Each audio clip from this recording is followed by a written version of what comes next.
everyone, welcome to my channel, or welcome back to my channel. So today we are going to be crafting a New Year jar spell. I will show you the materials you will need to create your very own jar spell, as well as a step-by-step tutorial on us crafting one together. So this specific jar spell we will be crafting today is for the new year. So this means we're going to manifest what we want for this coming new year of 2020. So for most people, New Year's spells mean we're going to manifest success and prosperity and wealth. Although there's many other intents you can create for a New Year's spell jar, I picked the most popular and one I wanted to make myself, which is prosperity, happiness, and success. So let's just jump right on into the video of the materials you will need to craft your own. I also tried to pick many of the materials and herbs that are very accessible and easily able to obtain for those who don't have a lot of magical herbs and items in their closet.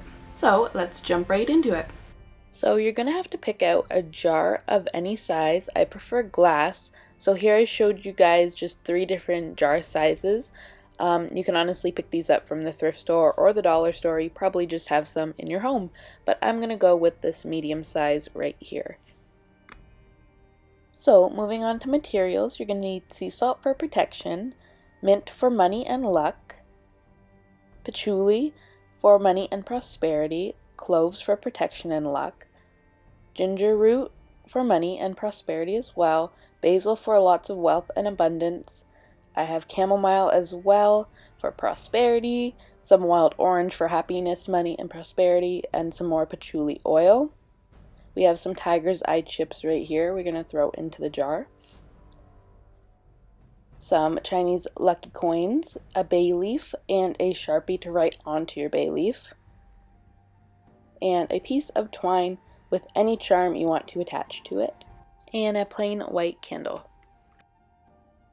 So before I do any magical workings, I like to cleanse my area that I am working in.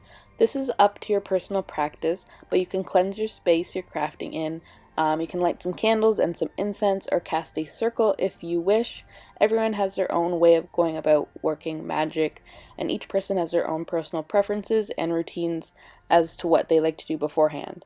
So I like to light some incense, cleanse my altar area, and I also have a really nice cleansing spiritual protection spray I spray up in the air as well.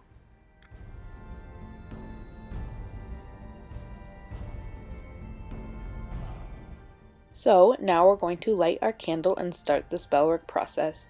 You can light any type of candle and any corresponding color of candle. I just have an abundance of white ones, and I find these votive candles work really well and burn well for spellwork. So this step is optional, but I find it very rewarding. I anoint my spell candle in 2 conjure oils. The first one I used is Crown of Success, and the second one is Prosperity. You can bypass this step if you do not own any conjure oils, or if you want to anoint your candles in essential oil, you can do that as well. Just pick your corresponding oils. In this case, basil and orange would work well, and you can dress your candle. Just keep caution if you're using essential oils with your bare skin. So something I enjoy doing when casting spellwork is putting all my herbs out that I will be using onto a tray, plate, or in this case, a wood slab. I find it helps me connect much easier with all the herbs I'm using, and it's much easier to pray and bless over them. Plus, I get to handle them more and put my personal energy and intent into each and every piece of that herb going into my spell jar. And just some food for thought while I'm laying out all my herbs. If you really want to amp up this spell jar, you can think about timing of the spell, meaning what day of the week this is really good to do it on and what time of the day. So to do this kind of spell jar for success and prosperity, Thursdays are really good to cast the spell on, as well as a waxing or full moon. Thursday is ruled by Jupiter and is really good for wealth and prosperity, and also the same thing with the full moon and a waxing moon. It's good to increase your money. So here I have all my herbs laid out. We have mint, patchouli, 5 cloves, ginger root, basil, a bay leaf, chamomile, 3 tiger's eye, 3 lucky Chinese coins, and 1 pentagram charm. So now we can start filling our jar with all of our materials. So first I'm going to start out with some sea salt.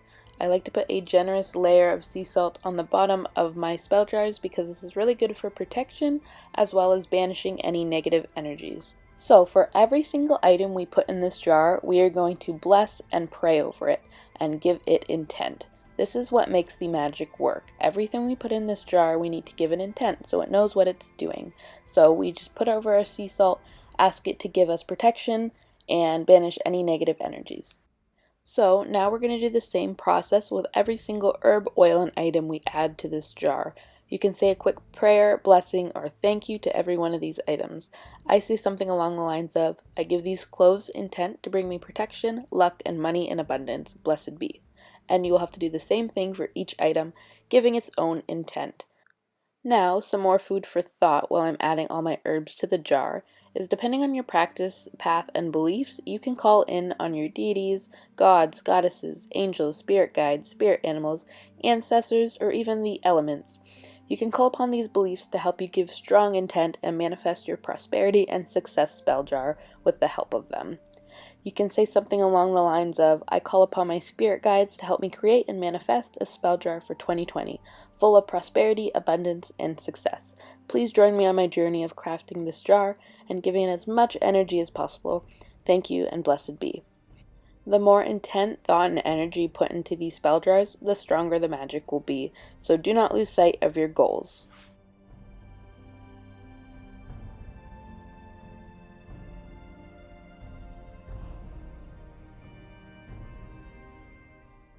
So now it's time to add our bay leaf.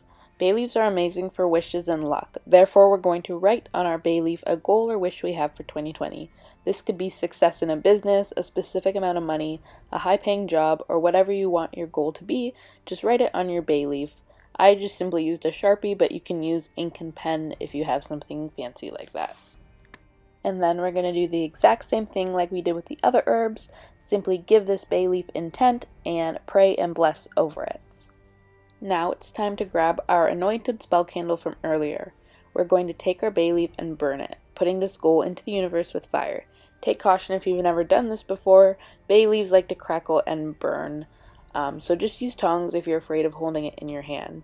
And you don't have to burn the bay leaf fully all the way. As you can see, I burned mine about 2/3 down, and then we're just going to add it to our spell jar.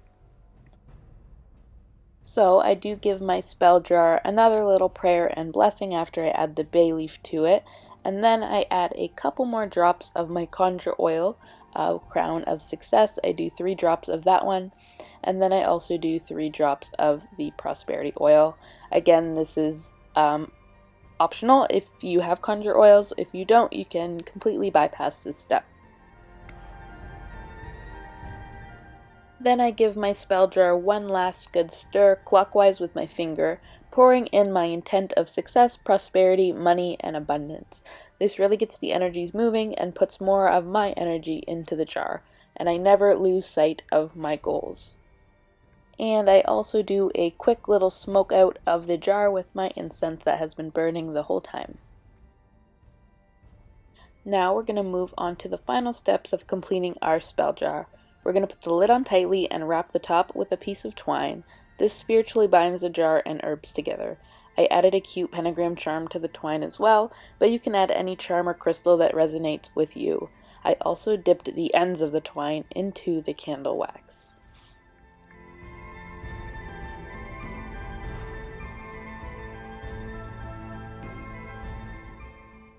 And now it's time for the fun and messy part, covering the lid with the candle wax. And all you have to do is take your candle that's been burning during the spell work and simply drip the wax over the lid and edges of the lid. You can do this until you're satisfied with the seal. I also like to add a sprinkle of herbs to the sealing wax while I'm doing this. And lastly, all you have to do is blow out your candle and your incense. I always give my spell jar one last little smoke of incense and thank whoever you invited into your circle to help you create this, whether it be your spirit guides, your goddesses, your ancestors, whoever helped you create this jar spell.